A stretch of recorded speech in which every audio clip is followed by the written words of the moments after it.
Electrification നടത്തുകയും ചെയ്യും. ധർമ്മടം ബീച്ചിൽ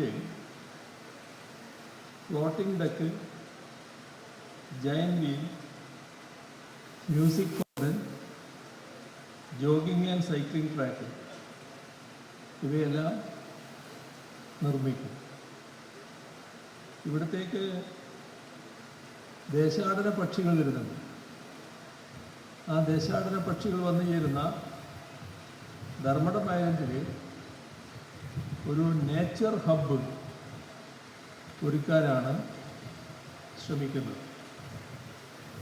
under water sculpture garden, elevated nature വാക്ക് ഇവയെല്ലാം ഇതിൻ്റെ ഭാഗമായി നിർമ്മിക്കപ്പെടും. ദ്വീപിലേക്കുള്ള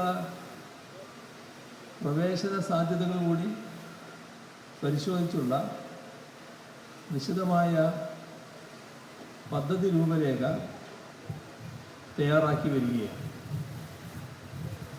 ടൂറിസം മേഖലയിലെ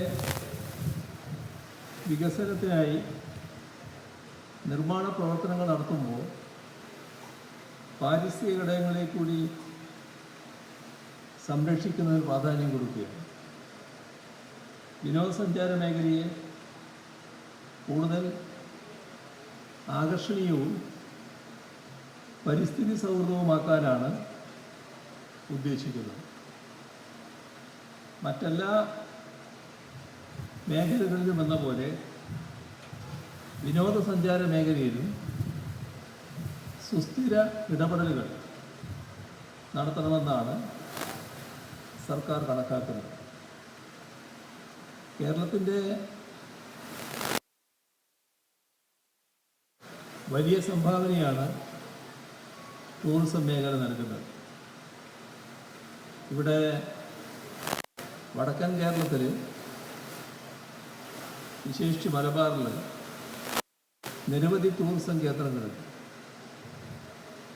അവയെല്ലാം ഇപ്പോഴും സഞ്ചാരികളുടെ പൂർണ്ണ ശ്രദ്ധയിലെത്തിയെന്ന് പറയാനാവില്ല. അവയെ സഞ്ചാരികളുടെ ശ്രദ്ധയിലേക്കും ലോക ശ്രദ്ധയിലേക്കും എത്തിക്കുന്നതിനുള്ള നടപടികളാണ് നാം സ്വീകരിച്ചു വരുന്നത്. മലബാറിലേക്ക് ടൂറിസം നിക്ഷേപം എത്തിക്കുക എന്ന ഉദ്ദേശത്തോടെയാണ് പ്രത്യേക B2B മീറ്റ് സംഘടിപ്പിച്ചത്. ഇതിലൂടെ ടൂറിസം മേഖലയ്ക്ക് നല്ല നിക്ഷേപങ്ങൾ ആകർഷിക്കാൻ കഴിഞ്ഞിട്ടുണ്ട്. ഇതിനു പുറമെയാണ് നേരത്തെ നടപ്പാക്കി വരുന്ന തലശ്ശേരി പൈതൃക സർക്യൂട്ട്, മലബാർ റിവർ ക്രൂയിസ് പദ്ധതി ഇവയെല്ലാം നടപ്പാക്കി വരികയാണ്. ബേക്കൽ, മുഴപ്പിലങ്ങാട്, ധർമ്മടം തുടങ്ങിയ ബീച്ചുകൾ വികസിപ്പിക്കുകയും അവിടങ്ങളിൽ സ്റ്റാർ ഹോട്ടൽ സൗകര്യങ്ങളടക്കം ഒരുക്കുകയുമാണ്.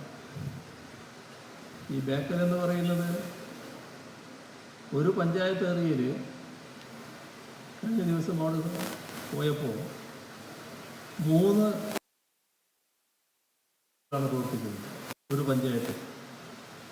ഇതെല്ലാം കേരളത്തിൻ്റെയും വിശേഷിച്ച് മലബാറിൻ്റെയും ടൂറിസം മുന്നേറ്റത്തിൽ വലിയ സംഭാവന നൽകുന്നവയായി മാറുകയും